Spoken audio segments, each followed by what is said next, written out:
میری طرف مخاطب ہو جائیں حضرات، یہ حفاظ کرام آ گئے ہیں، ان کے لیے دعا ہوگی۔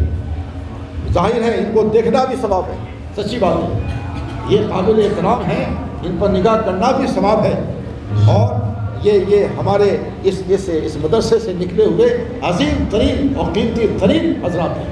جب مدرسے کا یہ موجودہ سسٹم رواج نہیں تھا تب بھی تھا، جہاں مدارس ہے وہاں بھی یہ سلسلہ چل رہا ہے، اور جس طرح ابھی آپ سن رہے تھے، چین جاپان ہو رشیا ہو کہیں بھی ہو یہ سلسلہ چلے گا۔ یہ زمین جائیداد جگہ اور کسی مخصوص شکل و صورت کا محتاج نہیں ہے، یہ اس کا کلام ہے جو کسی چیز کا محتاج نہیں ہے۔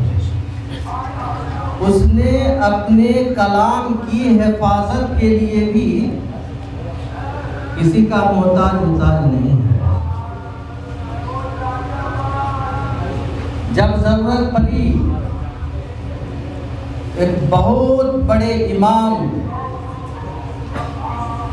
کی تنبیہ ہوئی اور زندگی بدل گئی، ایک پرندہ ہی کی زبان سے اللہ نے اپنے کلام کی وہ آیت جاری کر دی، أَلَمْ يَعْنِ لِلَّذِينَ آمَنُوا أَن تَخْشَعَ قُلُوبُهُمْ لِذِكْرِ اللَّهِ۔ شاید یہی آیت ہے۔ قرآن اس کا کلام ہے جو کسی کا محتاج نہیں ہے۔ ہم جس نسبت پر آج جمع ہوئے ہیں وہ بہت ہی اونچی نسبت ہے، اتنی اونچی نسبت ہے کہ خالق اور مخلوق کو ایک دوسرے سے اللہ تعالیٰ ملا دیتے ہیں، یہ نسبت ملا دیتی ہے۔ ہم اللہ کے کلام کی نسبت پر جمع ہوئے کہ اگر کوئی شخص اس میں غور کرے، تدبر کرے، اس کے معانی و مفہوم پر سوچے، تو تنہا یہ کتاب ہدایت کے لیے کافی ہے۔ شاہ فیصل کا نام سنا ہوگا، سعودی عرب کے بادشاہ گزرے اور وہاں کے بادشاہ بہت ہی اچھے بادشاہ تھے۔ وہ یورپ علاج کے لیے گئے، وہاں ایک ڈاکٹر تھا، پتہ نہیں کتنوں کو گمراہ بھی کر چکا تھا، وہ قرآن سے پھیر چکا تھا۔ شاہ فیصل سے بھی اس نے کہا، وہ بادشاہ ہے، بادشاہ کا علاج جو ڈاکٹر کر رہا، آپ سوچ سکتے ہیں کہ وہ ڈاکٹر بھی کتنا بڑا ہوگا اس وقت کا۔ اس ڈاکٹر نے شاہ فیصل سے کہا کہ آپ جیسا فہیم و فتین آدمی، جینیس آدمی ہو کر کے بھی وہی فرسودہ پرانا اسلام اور قرآن کو مان رہا ہے۔ آپ بھی قرآن کو مانتے ہیں، قرآن پر یقین رکھتے ہیں۔ شاہ فیصل نے کہا کہ ہاں آپ نے قرآن پڑھا ہے؟ تو ڈاکٹر نے کہا ہاں میں نے پڑھا ہے۔ کہا کس زبان میں پڑھا؟ تو انگریزی یا فرنچ اس نے بتایا، تو انگریزی یا فرنچ میں پڑھا۔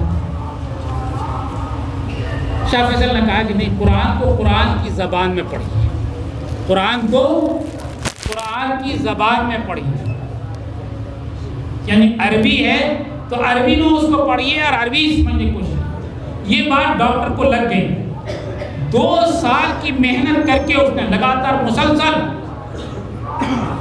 بعض روایت میں آتا ہے کہ اس نے ایک دن بھی ناغہ نہیں کیا، اتوار کو جو چھٹی رہتی تھی اس روز بھی وہ پڑھتا تھا، باقاعدہ عربی زبان محنت کر کے سیکھی، لگن تھی اس کے۔ وہ اس وقت کافر تھے، اسلام نہیں قبول کیا، یہ عیسائی تھے، اسلام سے ان کو قرآن شریف سے بالکل نہیں، لیکن یہ کہ قرآن کو قرآن کی زبان میں انہوں نے کہا پڑھنے کے لیے۔ میں نے کہا کہ ترجمہ میں نے پڑھا ہے، تو نہیں، قرآن کو قرآن کی زبان میں پڑھی۔ 2 سال کی محنت کرنے کے بعد پھر اس نے عربی سیکھی، عربی سیکھ کر کے جب قرآن شریف پڑھا تو اسلام لائے بغیر نہیں رہ سکتا۔ پوری اس نے تفصیل خود ہی لکھی ہے، اس کی کتاب خود ہی، قرآن اور سائنس وغیرہ کے نام سے۔ تو اب قرآن کا اصل ایک مسلمان ہو کر کے ہمارے اوپر تو یہ حق ہوتا ہے کہ ہم عربی زبان سیکھیں اور عربی زبان میں قرآن کریم کو پڑھیں اور اس میں ہم سمجھنے کی کوشش کریں. یہ اصل حق ہے. تب جا کر تو اس کے اثرات عربی زبان جو قرآن کریم جب ہم عربی میں پڑھتے ہیں خود اس کے اثرات ہوتے ہیں وہ ہمارے ذہن و دماغ پر مرتب ہوتے ہیں. اسی لیے اللہ رب العزت نے قرآن کو کسی اور زبان میں اس کا ترجمہ کر کے نماز یا جو اہم ہے اس میں منع فرمایا. نماز اگر ہم نماز میں ترجمہ پڑھیں قرآن شریف کا نماز ہماری نہیں ہوگی.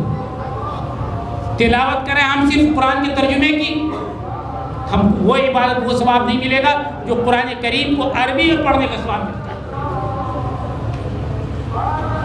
قرآن شریف کو پڑھ کر کے ہم کسی پر دم کریں اور ان کا ترجمہ اگر ہم پڑھ کر کے دم کریں تو اس کی وہ افادیت نہیں ہوگی جو قرآن شریف کے الفاظ کی افادیت ہے. اسی لیے آپ کو کوئی ایسا حافظ نہیں ملے گا جو قرآن کے ترجمے کا صرف حافظ ہو. اردو میں پورا قرآن شریف آپ کو سنا دے, فارسی میں پورا قرآن شریف سنا دے, انگریزی میں پورا قرآن شریف سنا دے, ہندی میں پورا قرآن شریف سنا دے. حافظ جو ہی ملے گا وہ آپ کو عربی میں وہ سنائیں گے قرآن شریف. اس لیے کہ اس میں اللہ رب العزت نے اس کو آسان فرمایا. اصل حق تو قرآن شریف کا یہ ہے کہ ہم عربی زبان سیکھیں اور عربی میں قرآن شریف کو ہم سمجھنے کی کوشش کریں. لیکن اگر یہ نہیں ہر ایک سے ہو سکتا تو کم سے کم اس کا حق ہے کہ جس زبان میں ہم جانتے ہیں جس کو ہم سمجھتے ہیں اس میں ہم قرآن شریف کو سمجھنے کی کوشش کریں. بسم اللہ الرحمن الرحیم قل هو اللہ احد اللہ الصمد لم یلد ولم یولد ولم یکن له کفوا احد. مدرسہ اسلامیہ قاسمیہ بحرالعلوم بارو میں قرآن کریم جن طلباء نے حفظ مکمل کیا ان کے سلسلے میں ایک دعائے نشست منعقد کی گئی تھی. الحمدللہ 7 طالب علم میں قرآن کریم کی حفظ کی تکمیل کی سعادت حاصل کی. اسی مناسبت سے یہ مجلس منعقد کی گئی تھی جس میں محلے کے علاوہ آس پاس کے اور کچھ دور کے بھی لوگ شریک ہوئے اور انہیں ہمیں بھی مدعو کیا گیا تھا. مولانا صاحب نظامی صاحب بھی اس میں مدعو تھے. اس مناسبت سے یہ مجلس ہوئی اور قرآن کی نسبت سے کچھ گفتگو ہوئی جس میں مسلمانوں کو خاص طور سے اور تمام انسانوں کو جو قرآن کریم ہدایت کا ذریعہ ہے اس کا پیغام دیا گیا اور مسلمانوں سے خاص طور سے کہا گیا کہ وہ اس قرآن سے جڑیں, اس کو پڑھیں, سمجھیں, اس پر عمل کریں تاکہ یہ قرآن پوری انسانیت کے لیے جو ہدایت کا ذریعہ ہے وہ تمام انسانوں تک کے ہمارے عمل کے ذریعے پہنچ سکے اور برادران وطن میں بھی اس کا پیغام عام ہو تاکہ وہ اس کے فیض سے وہ بھی مستفید ہو سکے اور کل قیامت کے دن اللہ تبارک تعالیٰ کے سامنے ہم اس جواب دہی سے بھی بچ سکیں کہ اللہ تبارک تعالیٰ نے یہ جو امانت ہمارے سپرد کی تھی اور دوسروں تک کے پہنچانے کا ہمیں حکم دیا تھا ہم اس فریضے سے سبکدوش ہو سکیں. اس لیے ہر مسلمان کے لیے ضروری ہے کہ وہ یہ کتاب الہی جو آج تک کے من و عن ویسی ہے جیسے نازل ہوئی تھی, جبکہ دنیا کی کتابوں میں تحریف ہو چکی, رد و بدل ہو چکی, کوئی کتاب آج اس کے مقابلے میں نہیں ہے. یہ خود ایک زندہ معجزہ ہے.